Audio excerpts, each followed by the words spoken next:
Hello, my dear kids. Welcome you all to today's topic, that is clauses. I hope you remember what exactly we talked about phrases and what it is exactly the phrase with examples. And today we'll be talking about clauses. So, first of all, let me remind you a bit what exactly this phrases. As we have already seen, in a phrase, it doesn't have a subject and a predicate, right? But here we will see that what is the difference in these clauses. Okay, so you can see in the screen a clause is a subject plus a verb combination. That means in a group of sentence you will find here in a sentence you will be able to find a subject, a verb, a predicate, which in total we can say a complete thought, or we can see here a subject, a verb, and a predicate combination. That particular sentence is called a complete clause. You can see the example here, I eat bananas. So here I is the subject, eat is the verb, and eat bananas is what? Predicate. So in this way, we can come to know that a particular sentence which have a subject, a verb, and a predicate, and it's complete in thought is called as clause. You can see the next example. Sharon speaks loudly, where Sharon is the subject, speaks is the verb, and loudly is the predicate. So it's again a complete thought. So you can write in your copy that what exactly a clause is. You can see here another definition. A clause is comprised of a group of words which includes a subject and a finite verb. A clause contains only one subject and one verb. The subject of a clause can be mentioned or hidden, but the verb must be apparent and distinguishable. So, in a particular sentence, as I have already told you, that a group of words makes a complete sense. And in that particular sentence, there would be a subject, a predicate, and a what verb, which have a complete thought is called as a clause. Here you can see another example or another definition of clause, that is a group of words containing a subject, a predicate, and functioning as a member of complex or compound sentence. My dear student, what is this compound sentence? Before telling about compound sentence, just remind back. Think about a compound word. What is a compound word? Compound word means two word which forms a single meaning, like break and fast. Break, fast. Sun and light. Sun, light. Similarly, we also have a compound sentence. That means it will be having two sentence and there will be two clause. Now let us see some example and will be more clear in this concept that what exactly this two clause is. You can see here in the first example, I graduated last year. So here we can find one subject, predicate, and a verb. So it's only one clause sentence. Whereas in the second example, it is when I came here, I saw him. I repeat, when I came here, when I came here. Here we have again a verb, a subject, and a predicate, and there is a comma, and again there is one more sentence, that is I saw him. So again there is a subject and a predicate and a verb. So this is two different sentences separated with a comma. So this is a complete thought where these are two sentences which is having two clause sentence. Now let us talk about the last example. When I came here, comma, I saw him, comma, and he greeted me.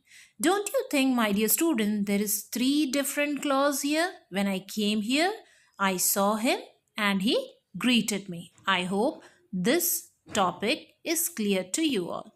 Now let us see what are the types of clauses. As I have already told you that in every part of speech in grammar, we first read the definition of that part of speech and then we go details by reading its types. Similarly, here in clause also there are types. So here also we'll see two type of clause. The first one is independent clause and the second one is dependent clause.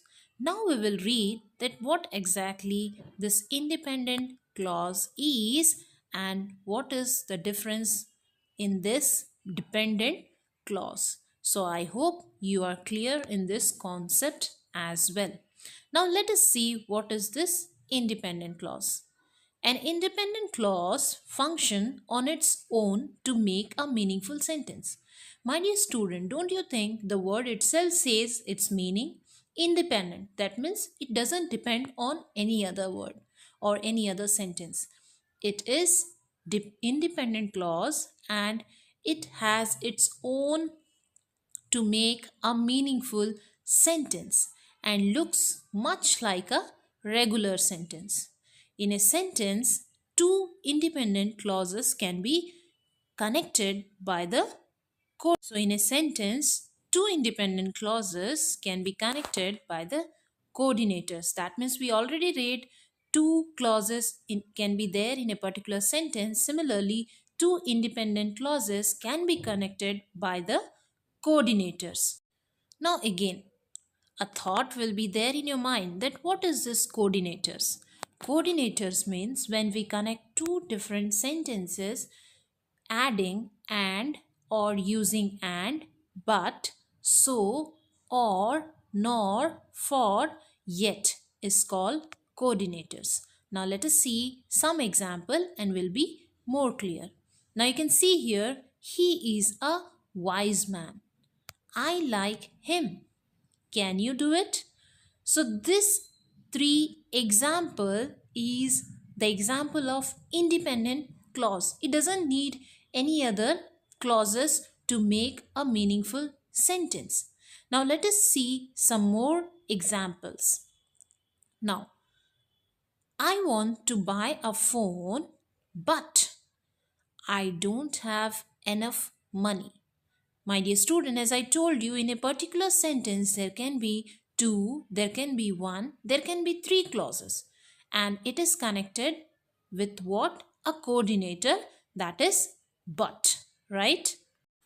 Now, and both the sentence, that is, I want to buy a phone, I don't have enough money, is two independent clause, but it is connected with a coordinator, but. Now, next example is, he went to London and visited the Lords. Again, two clause with connected with and. Now, let us see what is dependent clause. We already talk about independent clause, whereas dependent clause means it cannot function on its own. Definitely, because the word itself says the meaning that it is dependent on others. So that is the reason it cannot function by its own. It leaves an idea or thought unfinished. That means it won't be a complete sentence. It is also called subordinate clause. So the other name of dependent clause is subordinate clause. Dependent clauses help the independent clauses complete the sentence. So dependent clause help the independent clause in order to complete the sentence, and a dependent clause alone cannot form a complete sentence. Now, as we know, this dependent clause is also known as subordinate clause. Then what is this subordinate clause means? It do the work of connecting the dependent clause to the another clause to complete the sentence. So here this subordinate means it connects the dependent clause with another clause to complete a sentence or to make a sentence complete.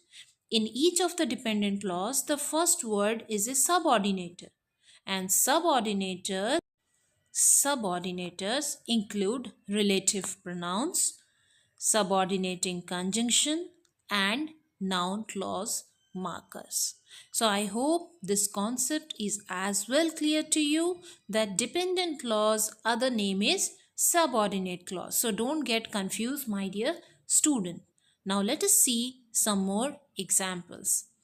When I was dating Dinah, I had an accident. So when I was dating Dinah is a subordinate clause. Now I know the man who stole the watch. Though it's a complete meaningful sentence, but it is added to the other clause, and here we find who stole the watch, which was too expensive.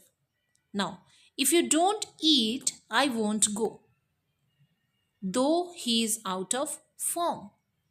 So these are all underlined words. What?